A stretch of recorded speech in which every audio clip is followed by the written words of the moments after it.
After traveling through space for more than 6 months and crossing 300 million miles, InSight has reached its destination, the red planet Mars. Welcome to Mission Control at NASA's Jet Propulsion Laboratory. I'm Ye Hill. Less than an hour from now, InSight will begin the most harrowing 6.5 minutes of the entire mission, EDL, Entry, Descent, and Landing. The team is as prepared as it can be, but who knows what Mars has in store today. The crew's mission support area is filled with engineers monitoring the situation, and for the first time during a Mars landing, you can be in the room too. We have a 360-degree camera in this control room, allowing you to experience the landing right along with the team. There you see it. And to look up the link, just go to the InSight watch page you see there on the screen. And this mission has actually 2 control rooms. The second is at Lockheed Martin Space outside of Denver, Colorado. Engineers there are on Console 2. Plus, people all over the world are tuning in at museums and libraries and other locations, including this one at the Pasadena Convention Center, and that is where friends and family are watching right now. There will also be an opportunity to watch in New York City. There they are cheering. There will be also an opportunity to watch in New York City when landing coverage gets displayed on the NASDAQ tower you see there in Times Square. And of course, if you are watching, please snap a picture and share it with us using the hashtag MarsLanding. We'd love to see it. Now I'd like to introduce you to NASA Administrator Jim Bridenstine. Thank you for coming. Oh, it's my honor. Thank you for having me. We're so excited to have you here. Great to be here. So this is your first Mars landing. It is. In this job. Now, I have witnessed these as, I should say, from the sidelines for many years. This is going to be the 8th time that we have a successful landing on Mars. Everybody knock on wood. That's right. But this is the first time for me to participate as the administrator. So it's very exciting. Nervous? Very much. Not nervous. Not excited. Nervous. Look at the amazing people here. Yeah. There's no way I could be nervous. All right, so we hope to have you back on set after landing and maybe take a couple of social media questions. Absolutely. All right, if you would like to ask the administrator a question, use the hashtag AskNASA. And before you go, you did ask about the Lucky Peanuts. Yes. So this is your bottle to take in there. Happily munching on these. All right, thanks for joining Thank us. Now let's give you some background. InSight, in short, is short for Interior Exploration using Seismic Investigations, Geodesy, and Heat Transport. It's different from other Mars missions, which all studied the surface. InSight is the first mission to study the interior of the red planet. The basic idea of InSight is to map out the deep structure of Mars. We know a lot about the surface of Mars, we know a lot about its atmosphere, and even about its ionosphere, but we don't know very much about what goes on a mile below the surface, much less 2,000 miles below the surface down to the center. And this will be the first mission that's going to Mars specifically to investigate the deep inside of Mars. We know that the Earth is habitable, we know that Mars is not. There might be something that we find out in terms of the structure of Mars versus the structure of Earth that maybe can help us understand why that is. InSight carries a seismometer which measures the seismic waves that have traveled through Mars from Mars quakes and maps out the deep interior structure of Mars. We're going to also have a heat flow and physical properties probe which will penetrate into the Mars surface about 5 meters or 16 feet to take the temperature of Mars. And it has a radio science experiment which uses the radio on the spacecraft to measure small variations in the wobble of Mars's pole to understand more about the structure and composition of the core. InSight will be the first mission to pick instruments up off the deck of the lander and place them on the surface of Mars. I like to say that we're playing the claw game on Mars with no joystick.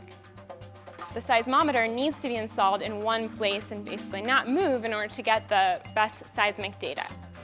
We also have a wind and thermal shield that will then be placed on top of that seismometer to protect it further from the environment. For the heat flow probe, HP-cubed, it also needs to sit in one place, take a while to hammer itself down into the ground and acquire the thermal measurements over a long period of time. InSight is a mission to Mars, but it's much, much more than a Mars mission. In some sense, it's like a time machine. It's measuring the structure of Mars. It was put in place 4.5 billion years ago, so we can go back and understand the processes that formed Mars just shortly after it was accreted from the solar nebula. By studying Mars, we'll be able to learn more about Earth, Venus, Mercury, even the Moon, even exoplanets around other stars. Landing on Mars is always difficult. More than half the missions have failed. Our experts in this field are systems engineers for entry, descent, and landing. They speak EDL. Let me introduce you to two in our control room, Christine Soleil, who will be making the mission callouts during landing, and Julie Wirtz-Chen. She is our color commentator who will help explain mission operations. Christine, let's start with you. I understand that there was a final software update and adjustment. What does that mean? That's right. Yesterday we sent the last EDL software parameter update to the spacecraft's computer. This update told the spacecraft exactly when it will hit the top of the atmosphere and also fine-tuned things like when to deploy the parachute. This EDL software is very important because InSight uses this software to perform entry, descent, and landing completely on its own. Mars is so far away from Earth that when a command is sent from Earth, it takes about 8 minutes for it to reach the spacecraft. Entry, descent, and landing from start to finish is less than 8 minutes long, so InSight has to do this all by itself. All right, its fate is sealed. Now I understand that the team is about to do a readiness poll. Julie, can you fill us in on that? Sure, so that's going to be a poll between our EDL communications engineer and several of the different orbiters and antennas that we have here on Earth. So we have Marco listening in on us, and MRO, which is Mars Reconnaissance Orbiter, will be listening to our data and recording it for us. And then the radio science engineers will be eavesdropping in on our signal from all the way back here on Earth. And Sandy, our EDL communications engineer, will be checking in with them, making sure that they're all ready to go, ready to support us in just a little, under an hour to land on Mars. All right, so we're standing by for that Yep. readiness poll. And I understand that the peanuts are going to be passed in there pretty soon? I believe that's the idea. Yeah, we'll be passing around the peanuts very soon after that. For those of you who don't know, the JPL peanuts are a tradition that gives us a little bit of extra luck on our critical events. So if anybody out there wants to join in on peanuts and give us some extra good luck peanut vibe, we'd love to have it. Well, there's a story behind that way back when in the early days of JPL, there were several missions, and there were 6 Ranger missions to the moon that failed. Yep. But then with Ranger 7, somebody passed around peanuts. Yeah, and it worked, and you don't mess with what works. So Absolutely. It's not a superstition, it's a tradition. All right. We just give ourselves that little bit of extra luck. All right. So if you have peanuts at home, please have some. That's right. All right. That's right. Join Thanks, us. Julie. Thanks. NASA has had 7 successful Mars landings, but the EDL team never, ever becomes overconfident. JPL Chief Engineer Rob Manning says things have to work just right during 6.5 critical minutes. Although we've done it before, landing on Mars is hard, and this mission is no different. The process to get from the top of the atmosphere of Mars to the surface, we call entry, descent, and landing, or EDL. It takes thousands of steps to go from the top of the atmosphere to the surface, and each one of them has to work perfectly to be a successful mission.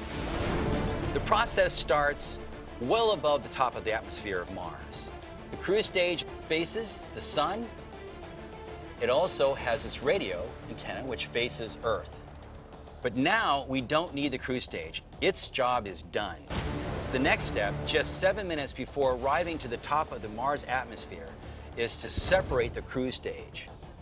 Before you hit the top of the atmosphere, though, the space capsule has to orient itself so that the heat shield is precisely facing the atmosphere.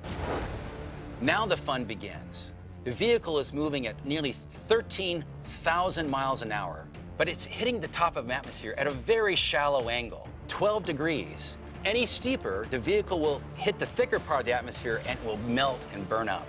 Any shallower, the vehicle will bounce off the atmosphere of Mars. At the very top of the atmosphere, it's about 70 miles above the surface of Mars, and the air is starting to get thicker and thicker and thicker. As it does that, the temperature on the heat shield gets well over 1,000 degrees centigrade, enough to melt steel.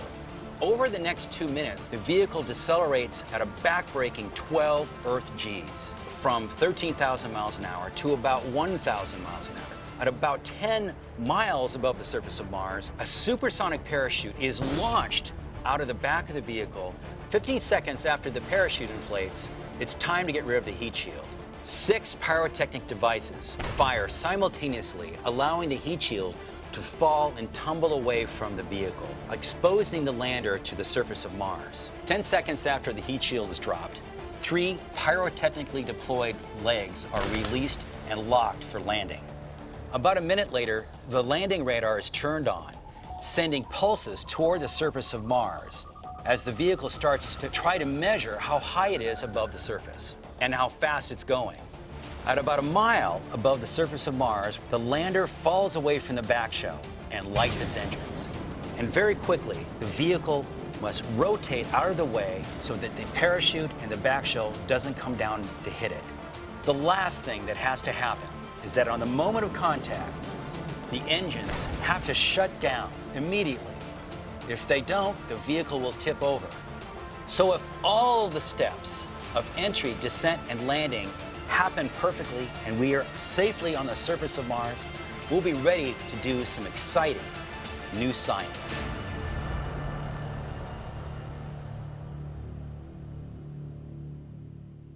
Later on in the program. Meantime, let me introduce you to someone who has been working on InSight for 7 years. He's the project manager, Tom Hoffman. 7 years, and today's the day. That's right, 7 years, but we're just a little over 40 minutes now, and we're going to be on the surface. It's going to be awesome. Really exciting All stuff. worth it. All right, so let's talk about InSight. It's using tried and true technology. It's based on Phoenix. This time, there's a bigger challenge with communication, correct? Normally, we have an orbiter that can give us bent pipe communications, but it's different this time. That's right. Most of the time when we've landed recently, we've had Mars Odyssey, which can do bent pipe communications, and so we get real-time data as we go through EDL, and we've come to expect that and actually really want that. In this case, our primary orbiter is Mars Reconnaissance Orbiter. And so what that's going to be doing is actually, we'll be listening to us on the UHF. If you go to the video, you can see this. MRO will be listening to us and be getting all the primary data, and it will send it back to us, unfortunately, only at 3 hours after we land. So it doesn't give us the bent pipe live information. It doesn't. And we have a couple of other sources that we're looking at. We have a Green Bank Observatory in West Virginia, Max Planck Observatory in Effelsberg, Germany, which will be giving us UHF, but those only give us a couple of different points in time. And so we did something kind of cool this time. We brought along a couple CubeSats called Marco. And so hopefully they're both working great today. Oh, fantastic. So we're hoping that they're going to continue to work all the way through EDL, and they will be giving us real-time feed. So we can show how that works on the next video here. There they are. So you can see here's InSight with its cruise stage, getting close to Mars. But we have 2 stalkers following us. They've been following us since we launched. They launched on the same launch vehicle as us. And so you can see the green there is we're sending UHF signals to them. And then they turn that around and send a much stronger signal back to Earth. We can't communicate on UHF direct to Earth with a signal that tells what's going on in the spacecraft, but Marco can. If it works for us all the way down to the surface, we're going to have some great information coming from Marcos. So Marco is basically trying to fill that gap that we would have had if we had live communication coming down to us. Absolutely. So if it does not work, does it affect InSight's mission at all? No, not at all. We'll just be doing a little more nail biting, but right now it looks like it's gonna be working, but it doesn't impact InSight at all. And we have one final way that we're going to know that we've got successfully to the ground, which is the spacecraft will phone home. Okay. Once it gets down to the ground, it's going to have gone 7 months through cruise, 7.5 minutes of tear, and it's going to call back and say, hey, I'm on the surface, I'm feeling pretty good, everything looks good so far. And also to prep the audience, they're not, even after landing, we're not out of the woods just yet, correct? Not just yet. We have one more step that we have to do. We have to let the dust settle, quite literally. We're going to kick up a lot of dust when we land. We need to let that dust settle before we want to unfurl our solar arrays. We're 100% solar powered, so it's very important that we get those out. Unfortunately, both MRO and Marco will be out of view by the time that we have those completely unfurled. And so we're going to have to wait 5.5 hours until Odyssey comes by and tells us that, yes, indeed, our solar arrays are out. So we'll definitely have a celebration when we get successful landing, but we're going to have to temper that just a little bit and wait about 5.5 hours to know absolutely for sure we're in good shape. So we have immediate knowledge if we have the Marcos. So just to run it through it once again, what's going to happen with EDL? We have the video, the show. How exactly is this all going to play out in 6.5 minutes? And we can roll the video. Okay. Yeah, so you can see here we're attached to the cruise stage. We drop that off, say thank you for the ride to Mars. It burns up in the atmosphere. You can see it gets very hot on our heat shield. We're getting up in some places maybe 3,000 degrees Fahrenheit as we go through this. We're on the heat shield for about 4 minutes. That dissipates about 90% of the energy that we need to dissipate before we get to the surface. Then we pop our parachute. We're going about 850 miles an hour when we pop the parachute. We're on that for about 2 minutes. Then we'll drop off the heat shield. We'll start acquiring the ground with our radar, very much like an F-16 fighter jet radar.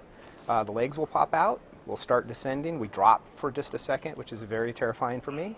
Our descent thrusters, we have 12 of them. They're 68-pound thrusters. Start thrusting and dropping us to the ground. And slowly, slowly, we drop down, going only 5 miles an hour. So in that 6.5 minutes of terror, which is a little less than the 7 minutes, so that's great for me, we go from 12,300 miles an hour at 75 miles above the surface of Mars. We get to the surface, we're at 5.5 miles an hour. That's amazing. That is absolutely amazing. Well, before you go, Tom, there was a couple of pictures we wanted to show you.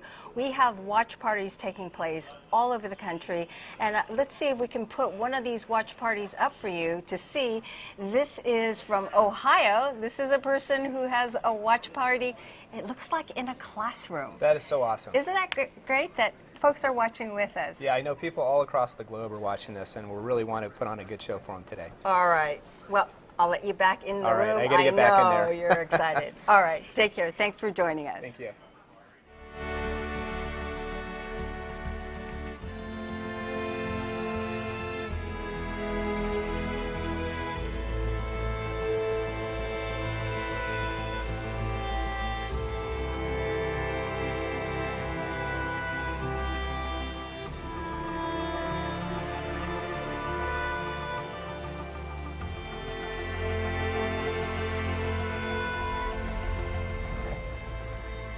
Okay, let's introduce you to the people who built InSight, Lockheed Martin Space outside of Denver.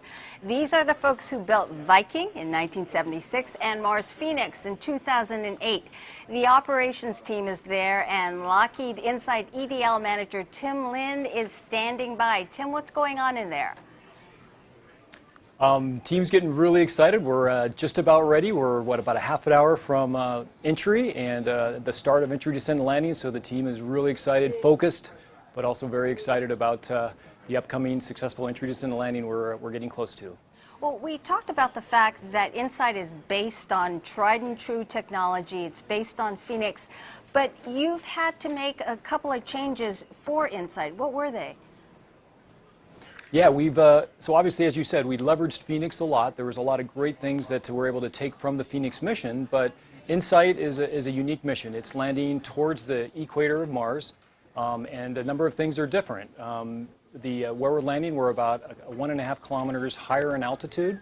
In addition, and so what that's required us to do is actually come in a little bit more shallow. In addition, we're a little bit heavier than Phoenix was, so we've had to increase some of the strength of some of the lander itself. So the parachute, we had to increase the strength. We actually deploy the parachute a little bit higher because of some of the differences in our entry timeline. And because of when we're landing towards the end of dust season, so we also have actually increased the thickness of the heat shield. So we're about a 1/4 inch thicker on our heat shield to accommodate that potential sandblasting that we could see when we actually do our entry, descent, and landing. So a number of things we've changed, but we've obviously leveraged a lot from the very successful Phoenix mission as well. That's fantastic. So you were able to kind of customize it, because there were some concerns earlier on that there was a dust storm taking place. It was dust storm season. That's right. In fact, we've had a lot of great support from our orbiting assets, MRO and Odyssey, a couple of spacecraft that we've partnered with JPL and that were built here at Lockheed Martin. They've actually provided a lot of great insight into the weather on Mars, any dust storms that are potentially happening on Mars.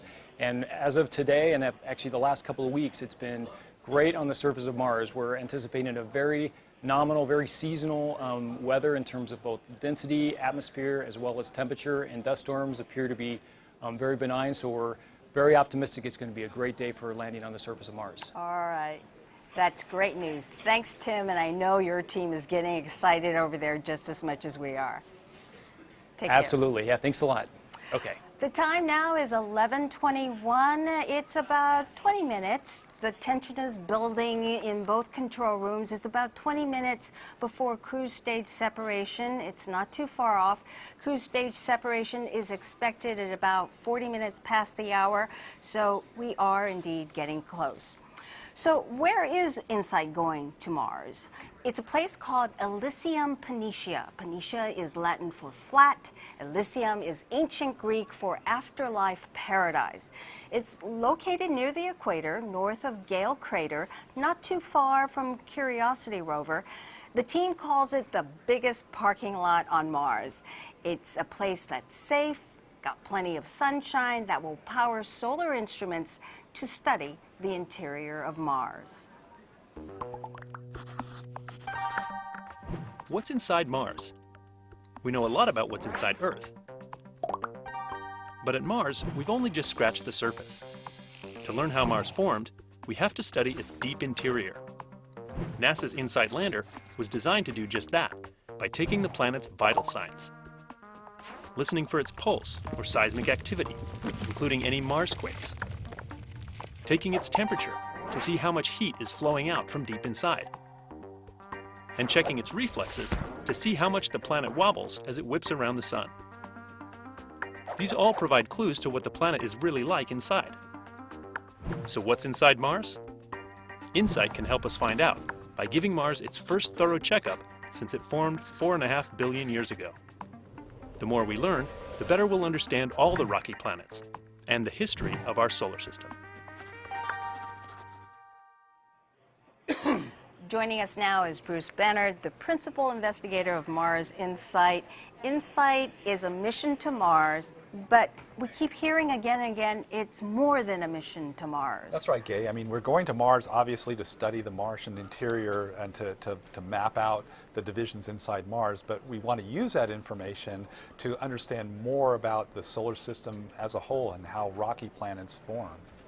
And rocky planets, we have an image to show folks. So we're talking about Earth, the Moon, Mars. Mercury, Venus, yes, the planets of the inner solar system that are made mostly of rocks. And they all share the same basic structure with a dense iron core, a rocky mantle, and then a crust of lighter silicate rocks. But the very details of the thicknesses of those layers, the sizes, and the compositions give us a lot of clues as to how those planets form and why they went down very different paths into the different planets we see today. So explain to me, we are going to have a lander, you're going to be on the surface. How will you be able to study the interior?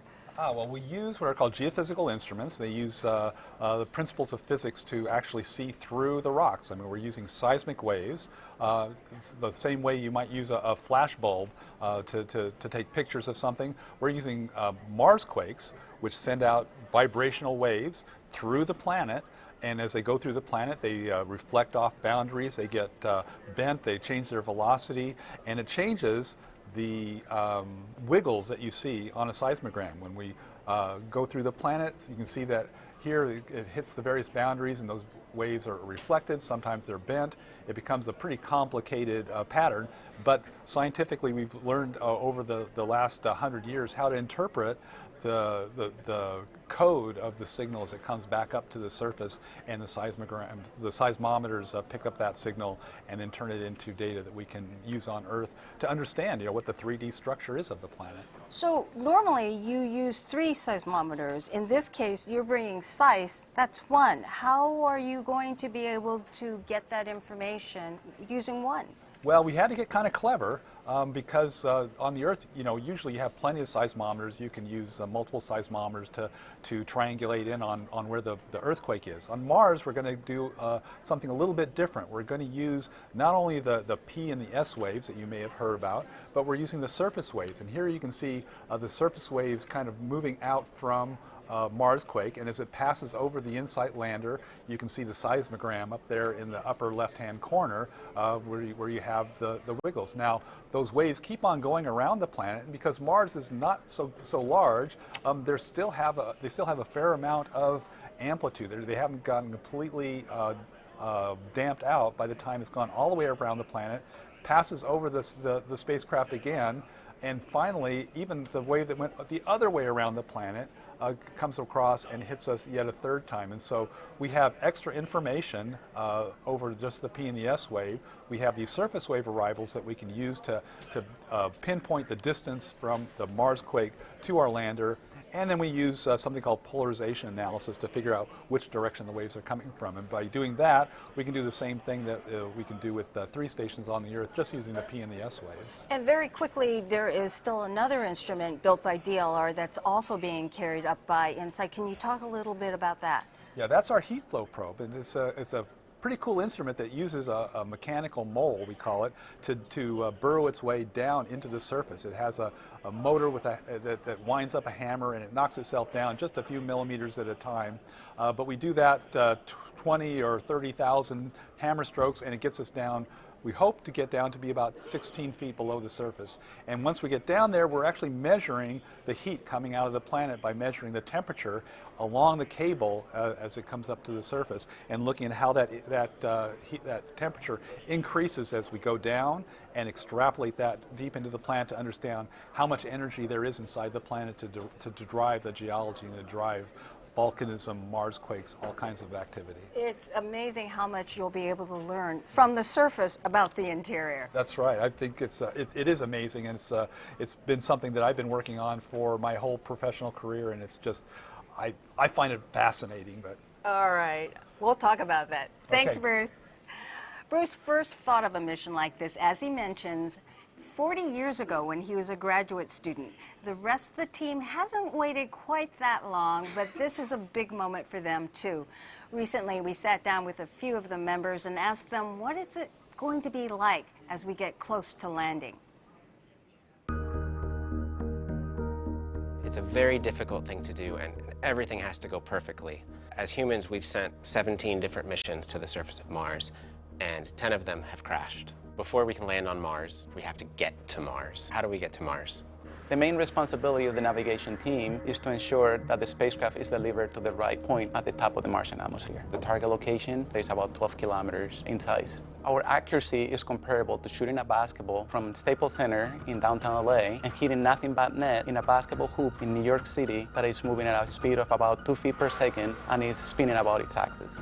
The landing site, we have an ellipse that's pretty big. It's about 60 miles long. We could land anywhere in that ellipse. There's a chance that we could land right on a rock, and we don't really have any control over that, so that's what makes me nervous. We've tested the radar by flying it on a helicopter. We've tested pieces of the heat shield by putting them in an arc jet facility. We've tested the parachute by testing it in a wind tunnel. And putting all that together in a very tightly controlled sequence where every single thing has to go right, we've never tested that. And the first time it's going to happen is once you deliver us to Mars.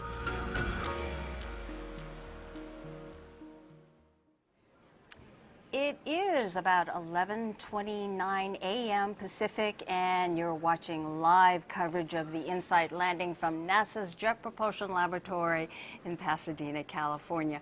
We are about a half hour away from landing, and people all over the world are watching. take a look at a map that we have for you. We can show you right now.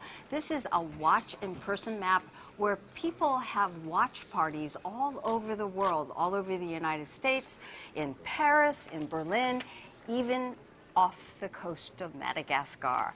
And folks in the Big Apple will also be watching today. The NASDAQ tower will switch over to landing coverage for about an hour. That means people in Times Square can watch too. And later today, NASA will have the honor of ringing the closing bell, and that will be a little over an hour from now.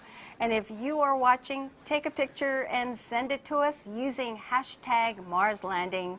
Here is one. I believe it is from the California Science Center in Los Angeles, and I am told Mayor Eric Garcetti will be visiting later today. Things are getting more active for the team now. Let's check back in with Julie Wirtz-Chen in the control room. What's going on, Julie? We've heard from MRO a couple of times. That's Mars Reconnaissance Orbiter. They are doing their slew. They're ready to support us. They're doing great. And we heard from both Marcos, Marco A and B, that they're out there. We've got telemetry lock with them from the ground stations here, so they're doing great. And everybody's ready to go. So we're pretty excited. Fantastic. We will check back in with Julie in a moment. Meantime, this is a good time to tell you a little bit more about that technology experiment we've been talking about, Marco. As we mentioned earlier, InSight does not have an orbiter in position to send EDL data back live. So the CubeSats hope to fill that gap. Here's how they'll work. Communicating between Mars and Earth requires a complicated choreography, with everything in the right place at the right time. Sometimes hours can pass before information is relayed from one planet to the other. That's why when NASA's Mars InSight lander launches this year, the rocket will carry 2 tiny satellites on a technology test of their own. Meet Mars Cube 1, Marco, NASA's first CubeSat mission to deep space. These briefcase-sized satellites will travel separately from the InSight lander while they test out new miniaturized technologies. And if they make it to Mars, they could relay information back to Earth about InSight's descent and touchdown, and do it in mere minutes. Although this fast communication isn't crucial to the success of the InSight lander, this CubeSat test could change the way future spacecraft phone home. All right, let's check back with Julie to see if the Marcos are indeed ready to support and listen for InSight. Julie, what do you know? So they are ready to go. I haven't heard about their slew coming up yet, but they are ready to go. We've heard from them. They're both healthy and they're both doing great, which is just wonderful news. So I think they should be doing a slew in just a minute. Actually, yeah, I think they should be doing a slew in just a minute. We'll stand by and listen then.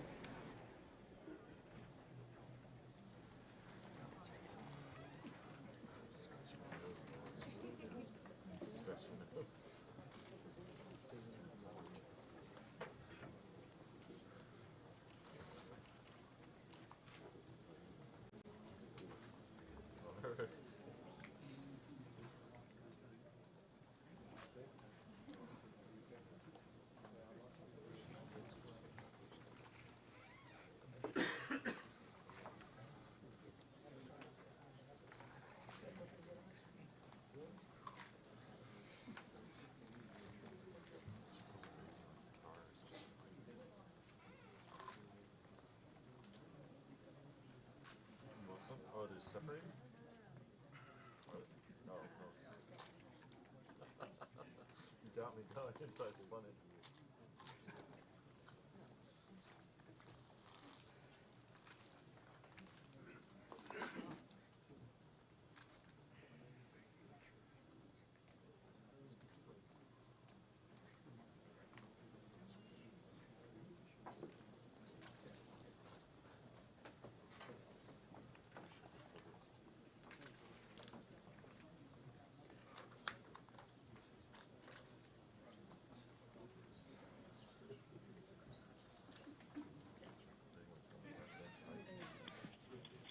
All stations, this systems, we can confirm we are entry minus 20 minutes.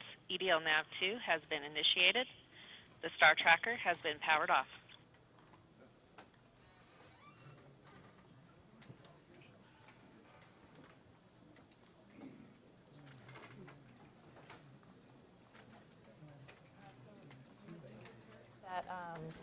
The NAV2 software has been initiated.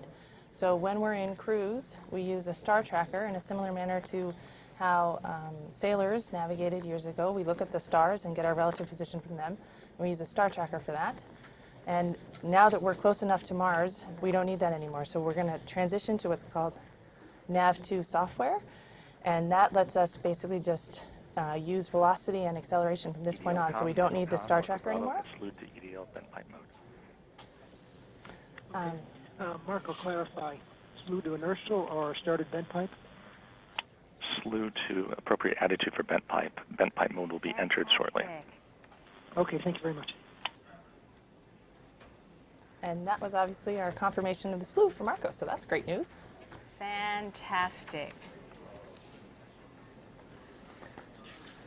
So I was saying before that the NAV2 software will propagate from here on out, and we'll use velocity and acceleration. So we have powered off our star tracker, and we're on our NAV2 software, and everything's looking great.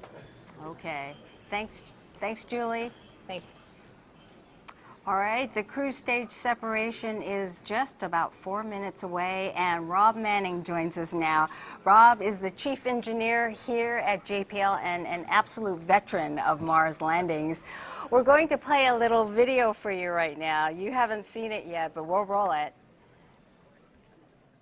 Let's go ahead. This is Lander is still alive. 14 reports carrier lock at that day, Rob. There you are. You were the phase lead. You were sitting up front. Yeah. That's what I look like when it's successful. Yes. I hate to see what it would be like if I wasn't successful. But talk about that. What is EDL like? Why is it so hard? Well, it's many years of work by many, many people who struggle to put all the pieces together, and particularly because we can't really test entry, descent, and landing on this planet. It's much more complicated. Mars has a lower atmosphere, thinner atmosphere, less gravity. You just can't put the pieces. So imagine you had a big Broadway production, but you couldn't really do the show until all the audience shows up. So that's what it feels like. So you never really know if you've really done it right. Well, we've done it 7 times. Can we say that, hey, piece of cake, we know what we're doing? No, I don't think so. I mean, we get better at it, and there's no doubt. We've learned for both the successes and our own failures, including failures of other missions outside of this country. So those pieces come together in our mind's eye. We try to put what we learn together and just do the best we can. And if we don't succeed, we will learn, because we are collecting data on the way down. If something bad happens today, we'll be able to take what we learned. Even though we may fall on the ground after getting kicked off the horse, we'll get back up, brush ourselves off, figure out what we did wrong, and get back on the horse. Well, there's a lot of uncertainty. Just very quickly, give us some possible scenarios of what could happen during EDL today, especially during communications. Well, the great news about having communications, there's almost anything that go wrong. There's a very good chance we'll figure it out. But things like, the parachute has to go right. We know you don't open parachutes on Earth going Mach 1.5 times the speed of sound. You just don't do that. You don't need to on this planet. But we have to, because if we waited any longer, we'd be on the ground. The very complicated radar system has to work from outer space all the way to the ground and look for the ground. What if it locked up on the heat shield? Well, we've tried to avoid that problem. We've fixed that problem, we think, to prevent that from happening. But what if we got it wrong? Things like that could happen, and our vehicle could have things bad happen. But we've worked hard to prevent them. So at this time, we expect we're getting that close. the We're going to go to the recording has control room started. for cruise stage separation, Rob. Okay. Thank you, MRO.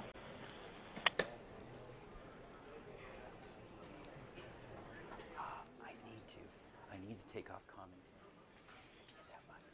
Yeah, yes.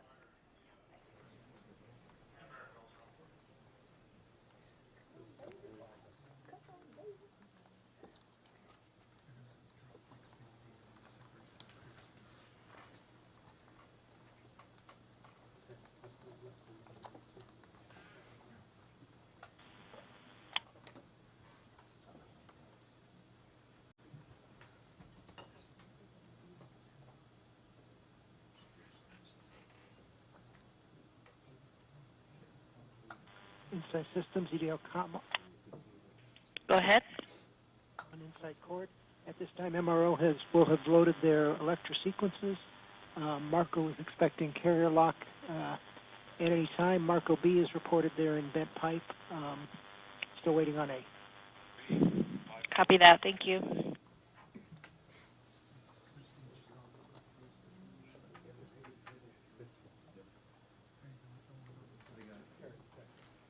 Radio Science report, UHF carrier detected.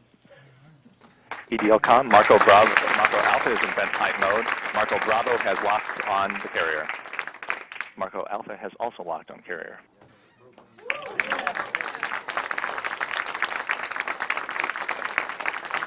Systems Ace on InSight Cord.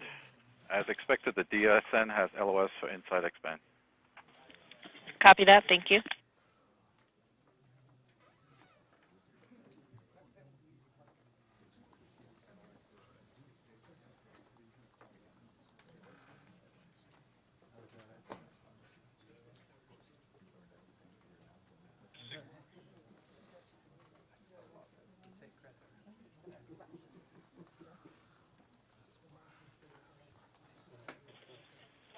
All station InSight Systems on InSight Cord. DSN has lost the X-band signal from InSight, indicated expected cruise stage separation. Standing by for UHF signal acquisition via Marco or Radio Science.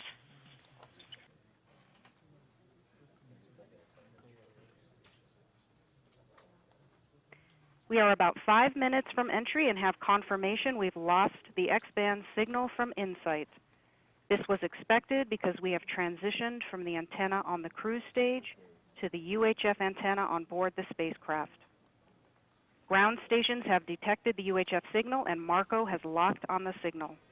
This confirms that InSight is transmitting UHF signals as expected. InSight telemetry through the Marco relay is not expected until about 2 minutes before entry.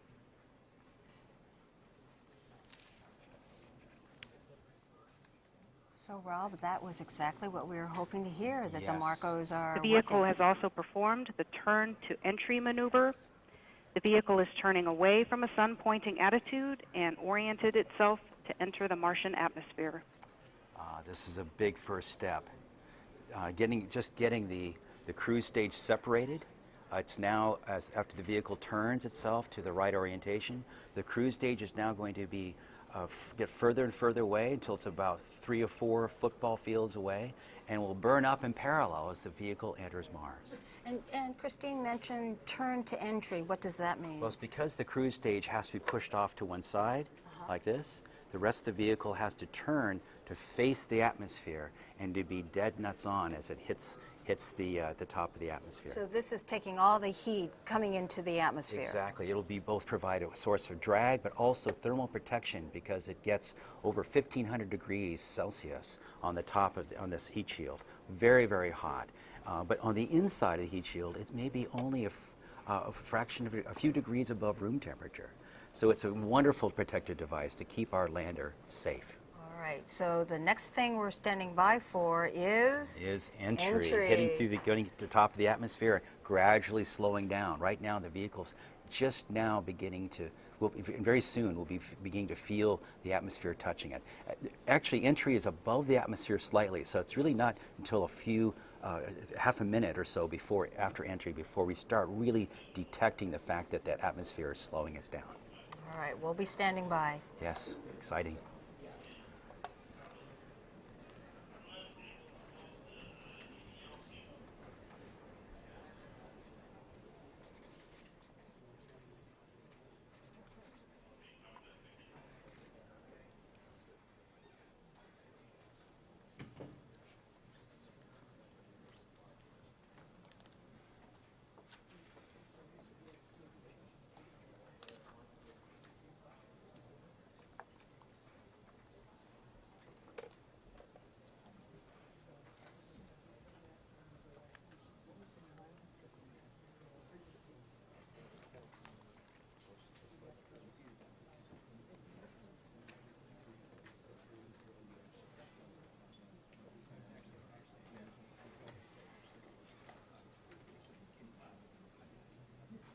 Bob, now entry is scheduled for 11:47.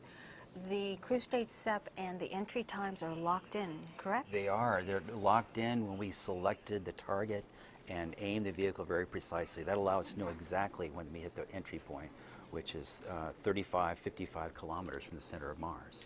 So we know those times are locked in, but what about all the other events that take place in EDL? Radio Science reports dropping carrier power as EDL-com, expected. Marco A and Marco B have telemetry.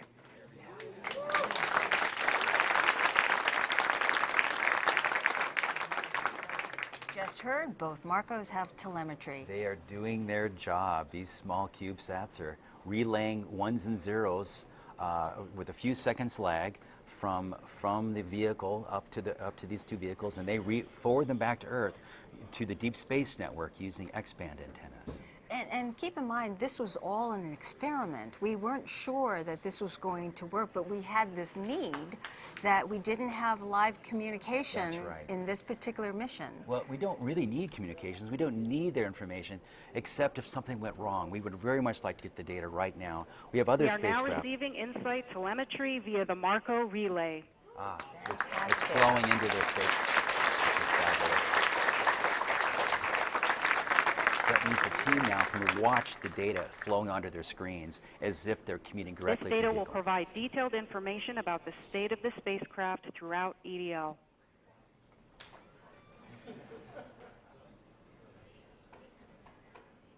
We were on pins and needles waiting for that because we weren't really sure. This is wonderful news. This will allow us to give some, if this continues working all the way to the ground and beyond, we might even see a first picture from the surface of Mars. Wouldn't that be great? Very soon. Atmospheric entry on my mark. 3, 2, 1, mark. Here we go. So in a few seconds, the vehicle will start sensing the atmosphere.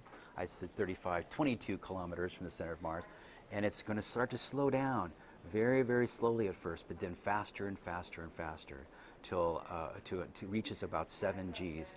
I made that mistake on the video. It's actually 7 Gs, not 12. And so but we'll still very, very quickly slow down, and from 15. In approximately 1 minute, InSight is expected to reach its maximum heating rate. Oh, yes. Plasma blackout is possible during peak heating and could cause a temporary dropout of telemetry. This could last for as long as 2 minutes. Yeah, the gas that comes off the heat shield as it's slowing down, it looks like a meteor if you're on Mars watching the streak go by.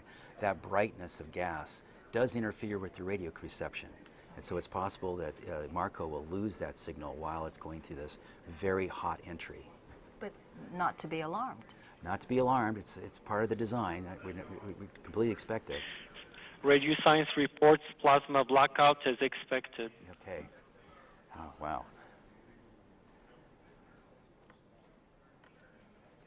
Ground stations have reported plasma blackout, still receiving InSight telemetry via Marco. Marco Alpha has carrier interruption. InSight should now be experiencing the peak heating rate. Portions of the heat shield may reach nearly 3,000 degrees Fahrenheit as it protects the lander from the heating environment. That's hot. Marco Bravo shows carrier interruption, but still in lock.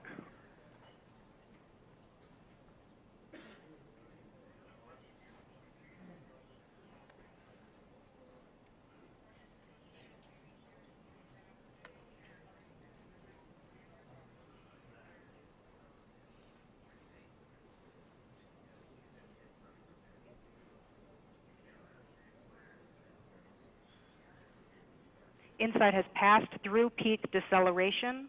Telemetry shows the spacecraft saw about 8 Gs. Marco Alpha and Marco Bravo maintain lock. Radio Science reports carrier detected. So, several different communications coming in. InSight is now traveling at a velocity of 2,000 meters per second. Seems to have passed this very critical point of peak heating and peak deceleration. next big step is parachute inflation. And you can see that on our timeline on the bottom of the screen. The next event is parachute deploy. InSight is now traveling at 1,000 meters per second. Very close. Once InSight slows to about 400 meters per second, it will deploy its 12-meter diameter supersonic parachute. The parachute will deploy nominally at about Mach 1.7.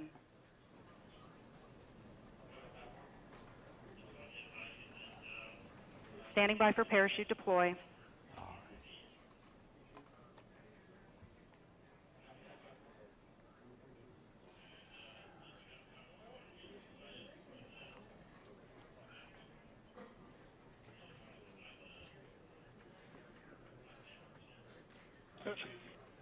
Radio science reports sudden change in Doppler. Ground stations are observing signals consistent with parachute deploy. Marco Alpha, Marco Bravo, maintain lock status. Telemetry shows parachute deployment. Radar powered on.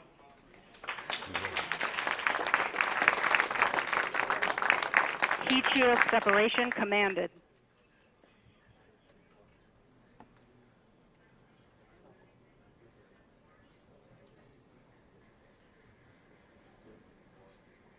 This is really good news so far. It's fantastic. I'm on pins and needles. We have radar activation where the radar is beginning to search for the ground. Once the radar locks on the ground and InSight is about 1 kilometer above the surface, the lander will separate from the backshell and begin terminal descent using its 12 descent engines.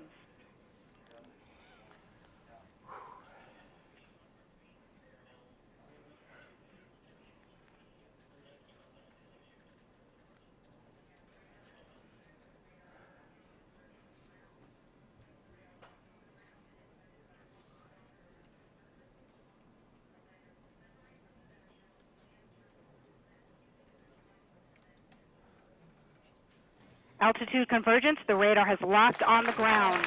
Yes. Standing by for lander separation. Carrier interruption on Marco Alpha and Marco Bravo. Lander separation commanded. Altitude 600 meters. Gravity turn, altitude 400 meters. We're getting there. 300 meters. 200 meters. 80 meters. 60 meters. 50 meters, constant velocity. 37 meters. 30 meters. 20 meters. 17 meters, standing by for touchdown.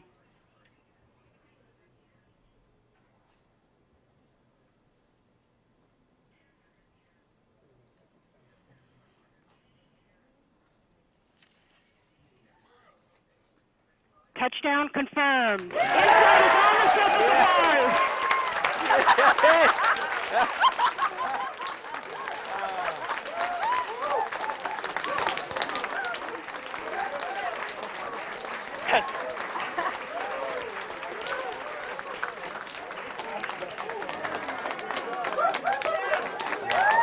Wow. That's fantastic. This never gets old. No, it doesn't, Rob.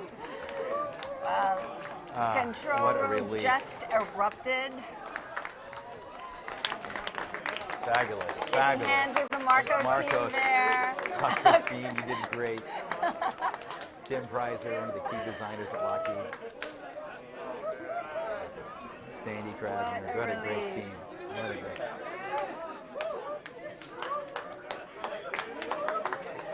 This is really fabulous. Fantastic news.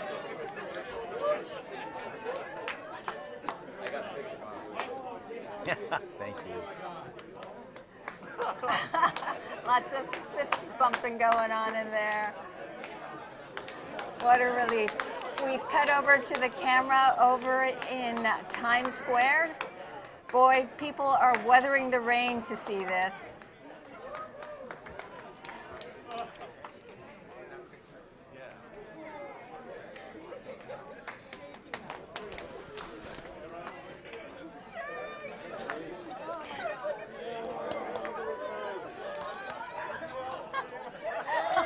They can't help.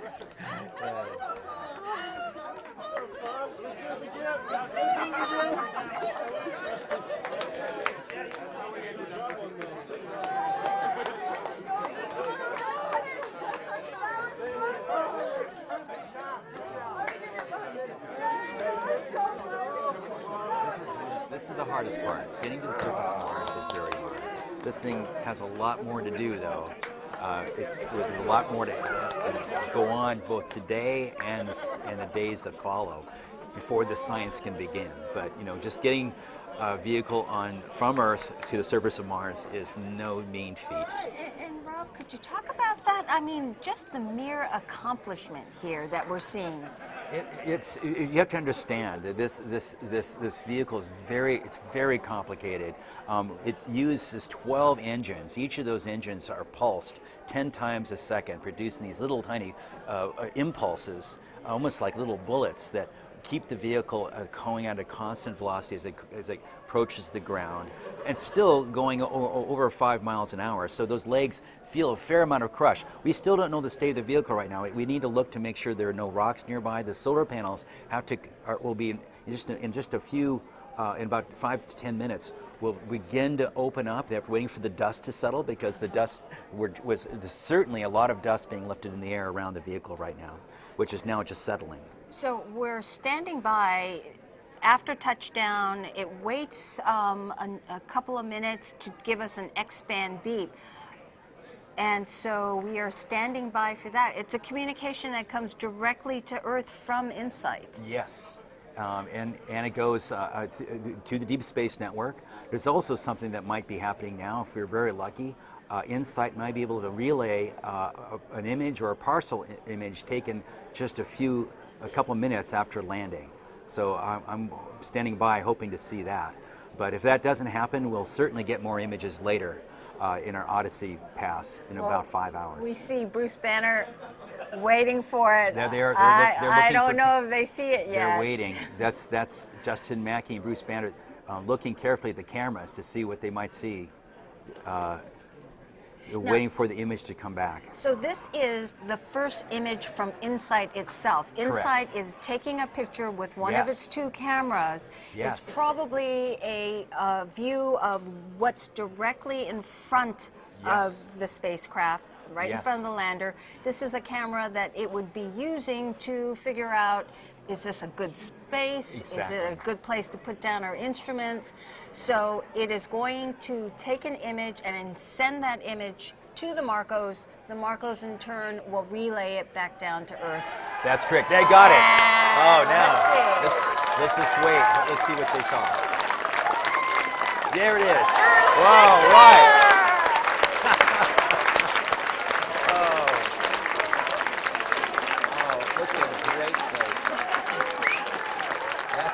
That's not far from where we'll be able to deploy the instruments.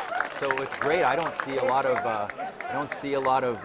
Let's explain that image. Now, this image has a dust cover on top of it. EDLCom, we have lost the signal for Marco. You can see potentially a lot of radio science a lot of debris that might be on the camera. LOS for UHF. So we don't know what I'm looking Thank at. you, everybody on EDLCom. All right. Yeah. Yay, Marco!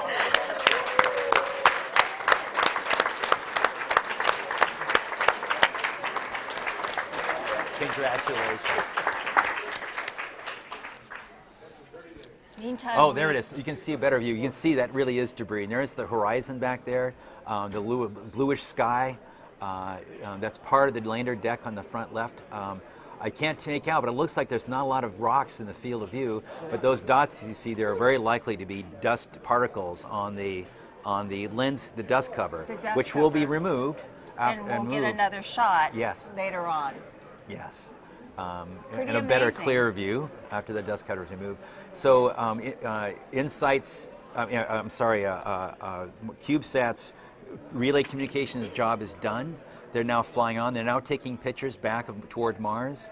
Hopefully, MRO, which flew overhead, might have been lucky enough to capture the descent of this InSight lander on under its parachute. While this was going on, MRO was flying overhead, recording the data, also monitoring the transactions and recording every bit of signal it could. But it also had the ability to take a picture, and maybe like we did with both Phoenix and later for Curiosity rover, we might be able to see the parachute inflated as well. That would be fantastic. We are standing by now for that X-band beat. Yes. InSight phoning home saying, I'm here and I'm okay.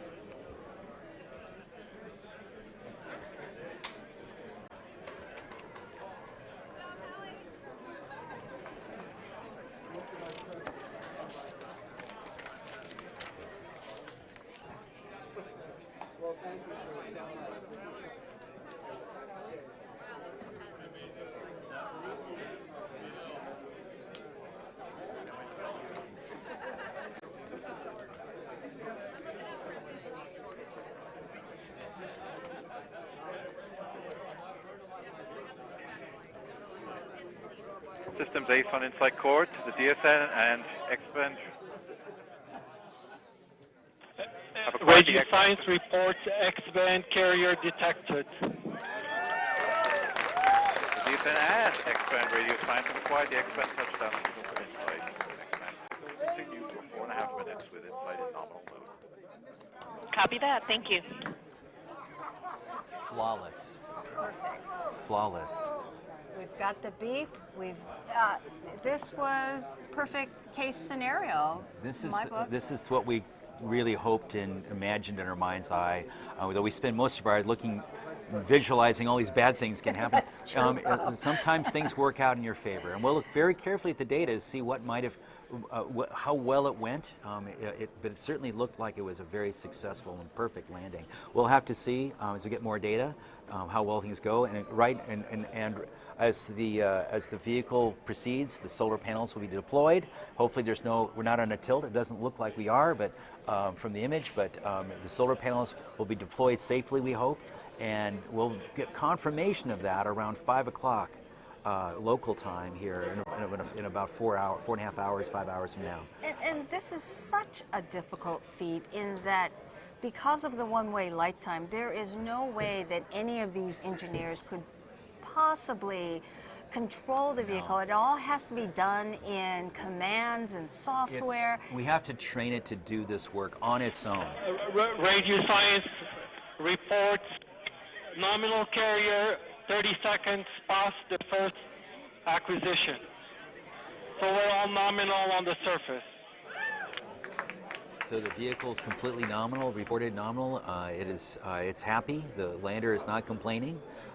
We had a way to tell us if it was unhappy, and it wasn't. It's not unhappy. It's in a normal mode, and so it's going to chug along for the rest of the afternoon on Mars and finish the activities. All right. Well, Rob, I know you're anxious to get in and Yes. congratulate the I am. crew. Thank you so much for Thank you. sitting here Thank and you helping so us much. out. It was my Explain pleasure. EDL. Thank you. All right. Well, I'll let you go and go congratulate your friends. Thank you. All right. Take care.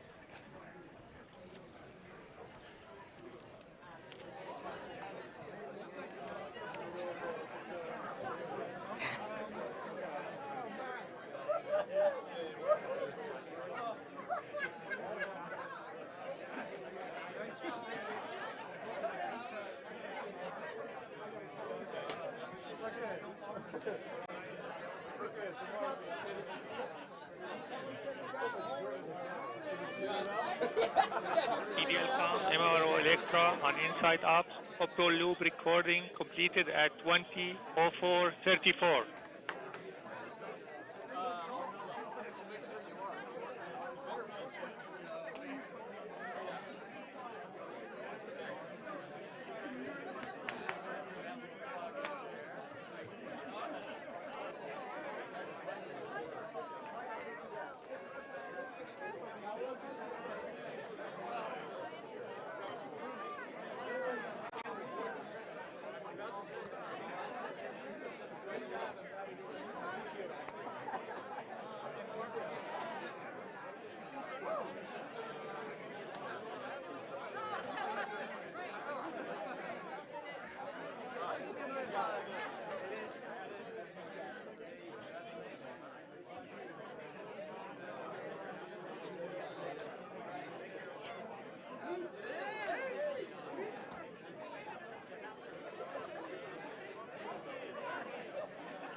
All right, as we had promised, we said we'd bring back the administrator to get your take on what was it like to be in that control room. Jim, what was it like? Well, I'll tell you, it was intense, and you could feel the emotion.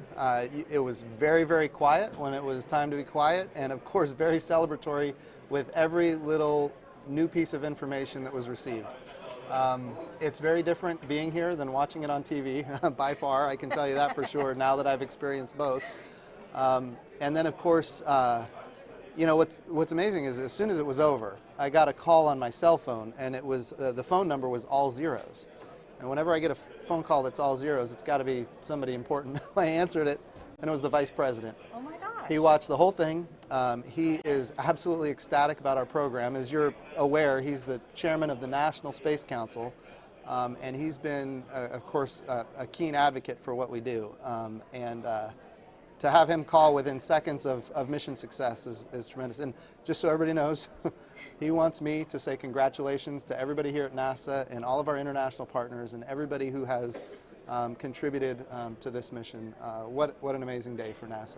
It is an amazing accomplishment in that this is something that is happening millions and millions and millions of miles away, and these people are able to do it. Incredible. And what's fascinating is the whole time I'm watching it, I'm thinking every milestone is something that happened 8 minutes ago, because that's the time lag to get a signal from Mars to Earth. Yes. And so it's kind of you know, it's exciting, but then you have to step back and realize that this has already occurred in history.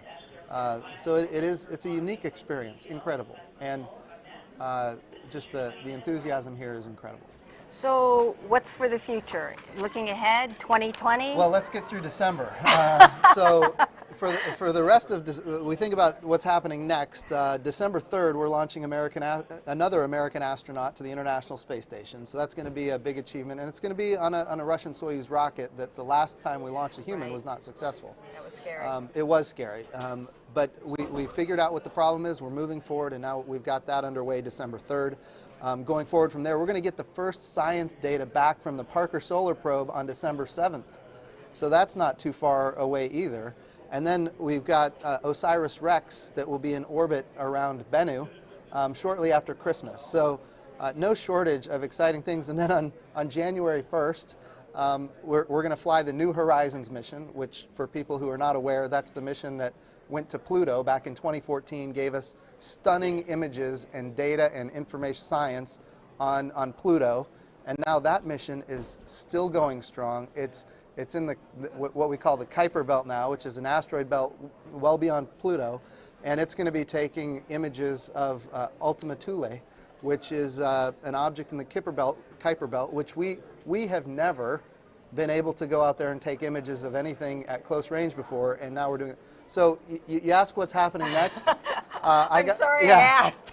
we have, right now at NASA, there is more underway, probably than, I don't know how many years passed, but it's like, you know, there's a drought, and then all of a sudden there's all these activities all at once. So we're busy. We're going to be working through the holiday, but a lot of amazing discoveries to be made, and we're looking forward to it. It's so funny because our Ask NASA question you basically answered is, does the success of NASA InSight influence the timeline for future manned lunar or Mars missions? Well, certainly everything we learn about Mars at this point is going to help us understand how to do in situ resource utilization. So InSight could actually provide some really good information about whether or not there's liquid water on Mars, and maybe even where it is and how to get to it. We strongly believe that there's liquid water, 10 kilometers under the surface of Mars. So the key is, the answer is yes. The more we learn, the more we're able to achieve. And so to get to Mars, yes. But the lunar missions, the President's first space policy directive is to go to the moon, to go sustainably with international and commercial partners. So when we say sustainably, that means we're going to have reusability built into the system.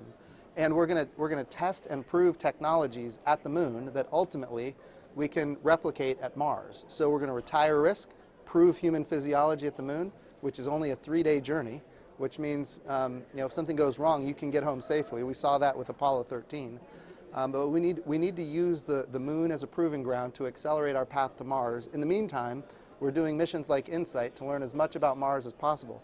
InSight is going to help us understand really asteroid impacts as well, because it's got a seismometer, which is going to help us know how often is Mars getting impacted with asteroids. And if we're going to send humans there, it'd be important to know if those humans are going to experience asteroid impacts. So, and that's pretty much our goal, is always learn from our missions and build upon those missions. One after another. NASA has a long history of doing just amazing work in building on its past successes and, in fact, its past failures. That's true. I'll tell you, what an amazing time to be at the helm of this extraordinary agency. Well, we are so glad that you are here to share it with us. Well, Gay, thanks it's been for joining us. A true pleasure. Thank you. All right, and I'm sure you need to go in there and celebrate with those folks, but thank you for stepping out for us. Absolutely. Thank you so much. All right, take care.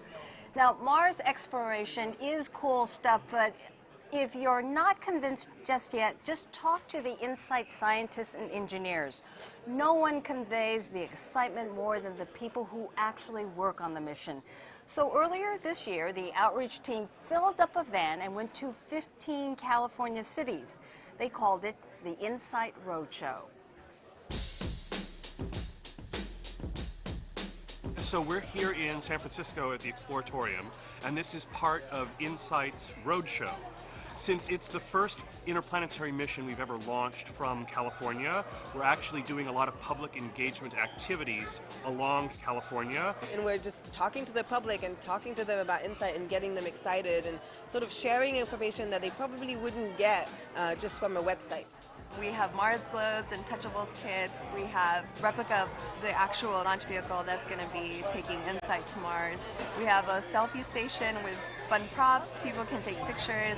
Children really, really like Mars. We have a jump station where we invite kids to come in and jump. We have a little seismometer on the floor which measures ground motion. So if students can come and jump next to it, they can actually see their recording on the screen and they make their own quake. I've had people come to me and say, this is the most I've ever understood about a space mission. I'm so happy I came because now I understand what you're doing, I understand why it's important, and I'm really excited. You kind of imagine how it looks, but seeing it in person actually puts it in perspective. She was able to explain a lot of what happens, the cameras, what goes into the ground. It's a great exhibit, both for myself and also for kids that want to learn about Mars. Okay, we want you to meet another Mars veteran here at JPL. Our director, Mike Watkins, you were a mission manager for Curiosity. Absolutely. I think this is the 5th Mars mission I've worked on, Really? 5th Mars lander. So maybe we're getting the hang of it finally. Does it ever get better? I mean, does it get old? It's always the same? It doesn't. I mean, I think we're just as nervous every time. The whole landing sequence, and it's just such a crazy time, and we can't do anything. It's this feeling of helplessness, right? Because the spacecraft's on its own, and everything we could do, we did a day ago. And so I think you just always have that nervousness. But, we have confidence in the team. We have confidence in the engineers and scientists that they did everything that they could do. And you have to put it in their hands. And it's our 8th successful landing, so we learn from this, we learn a little more, we do it better the next time, pretty much. Absolutely, and we have had one failure. We learned from the failures too. So in fact, we learned from all the failures from all the missions, even if they're not JPL missions or NASA missions. Each one of them tells you a little something, an extra test you should do, an extra thing you should guard against, in the Mars atmosphere or on touchdown. And so we've learned from all of these, and luckily we've recently been very successful. And we're always trying something new. We're always trying to learn something new. We had a situation this time. Odyssey couldn't be in place to give us bent pipe communications, and so Marco came about. The Marco is just an incredible success story. Exactly as you said, we couldn't have Mars Odyssey do the real-time bent pipe for the EDL events. We would have had to wait a couple of hours and have the replay from Mars Reconnaissance Orbiter. So we embarked on this kind of crazy idea to build these 2 little CubeSats. And CubeSats are something that high school kids can build these days, but they go up and they go around the Earth. They go around the Earth. Right. These are the first interplanetary CubeSats. First time we've ever sent CubeSats outside the Earth's orbit. And their sole purpose was to do the relay. So they have this very cool X-band planar flat antenna there. and they relayed the UHF signals in real time for us, and it was just amazing. It's built by a lot of early career folks here at JPL with a little bit of adult supervision, but no, the engineers, they just did a fantastic job on Marco. It exceeded all of our wildest expectations. They worked perfectly. We built two because we thought maybe one will get there. They both got there. They both worked. It's just a great tribute to the Marco team. You saw them in there. They had their special black shirts. Yes. Just a fantastic thing, and not only did it work for this mission, but I think it opens up the door for more small missions like that. You know, we could actually put cameras on them and put other instruments on them. They're much less expensive, so there's I think a whole new door. We just opened a door to a new class of planetary science thanks to the Marcos, and so for the CubeSats, they were just made with off-the-shelf parts. Some combination of off-the-shelf parts and some new stuff that we did. We had to build a special radio, of course, because it has to talk to the Deep Space Network. The antennas are a little bit new technology, but a lot of the stuff is pretty standard stuff that you could replicate at much lower cost. So what do you think in terms of the future, that other missions will be carrying their own relays and not having to depend on a bent pipe from a orbiter? You know, they might carry relays. They might actually carry scientific instrumentation. You know, they can do more than just do relay. They can actually take pictures. You know, they could do spectrometry. They could do lots of other stuff that we'd like to do with orbiters. And so there's a chance we could send them to Venus. We could send them to asteroids. We could send them to Mars. I mean, there's lots of stuff we can do, and I think we're just learning the capability of what we can miniaturize and what we can put on these CubeSats. But this is a great, a great first effort. Absolutely. Well, we have one question for you. It's a social media question from George K., age 9, from the UK. How long did it take to plan and build this mission, InSight?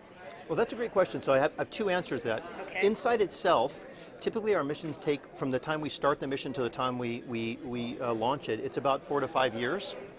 In the case of InSight, two things happened, one to our advantage and one not to our advantage.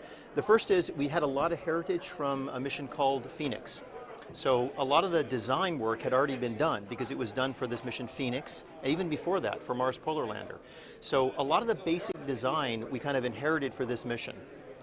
On the other hand, we had a little bit of bad luck in that the instruments, the seismometer is so unbelievably precise. It's so incredibly accurate and hard to build that we couldn't quite get it ready.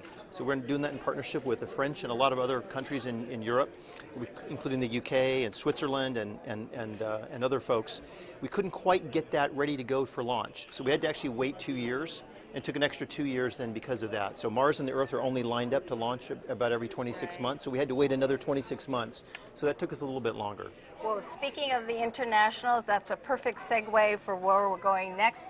Throughout this program, we've been trying to introduce you to the people behind the scenes. And for the InSight mission, it requires that we go beyond our borders. This is truly an international mission. Let me introduce you to Domenico Giardini, a Swiss-Italian scientist who studies earthquakes and Marsquakes. Some of us have been in this mission for 20 years. It's a lifetime project. I'm Domenico Giardini. I'm an Italian living in Switzerland. I work on earthquakes and therefore I will work on Marsquakes. I'm a professor at university. Seismic risk, seismic hazard are my main field of applications. InSight is a mission which is geared to measure the physical parameters that help us to characterize the interior of Mars. There are two main reasons why it's important to do by international cooperation. There is a big motivation coming from all the different parts to complete it, and the community grows much faster and the knowledge grows much faster.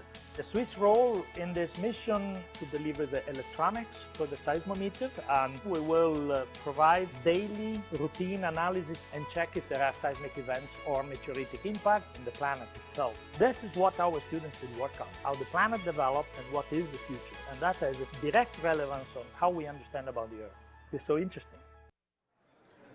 And that partnership goes far beyond individual scientists. Take a look at this. It is a picture of the calibration tool on the deck of the InSight lander. It's what the team uses to calibrate the cameras on Mars. And notice the flags and logos. It's recognition of our international partnerships with the French government space agency, CNES, and also the German Aerospace Center, DLR. And it is my pleasure to welcome SAIS Project Manager Philippe Ledet from CNES and Executive Board Member Hans-Jörg Dietz from DLR. So I can't imagine a better day. Oh, yes. What was your reaction? So I am very enthusiastic and very grateful for all the people of the mission, and also my thoughts are going to the team, the CNES team, and to the science team, to Bruce Bannert and to Philippe Lognone. Now we have a marvelous picture of the ground, and now the work to deploy the seismometer is beginning. So a new adventure in the best conditions. Thank you for that. Definitely a new adventure. Hans-Jörg, what's your feeling? The HP Cubed is on that deck. It will be ready to go. Yeah, it's now a job now. But first of all, I'd like to congratulate our partners here in the US. And it was a great day and a great job they did. It's not easy to land on Mars. That's what we know. And it's a dream for me as well. Because the first time that we land on Mars with an instrument, at least as I has experienced it, and so it's a great day, and it was really exciting so far. Now the job starts for us. Well, it's funny, Philippe, you had once said, you're a musician as well, he plays jazz. You see exploration and music very similar. Yeah, How's yes, that? very similar. Because the human management of all that activity is exactly the same. The technique, it's different. You have a seismometer and you have an orchestra. But the whole thing to find the best talents and things like that are exactly the same. And to deliver on time, to be ready, and to have the best performances. Everything is similar.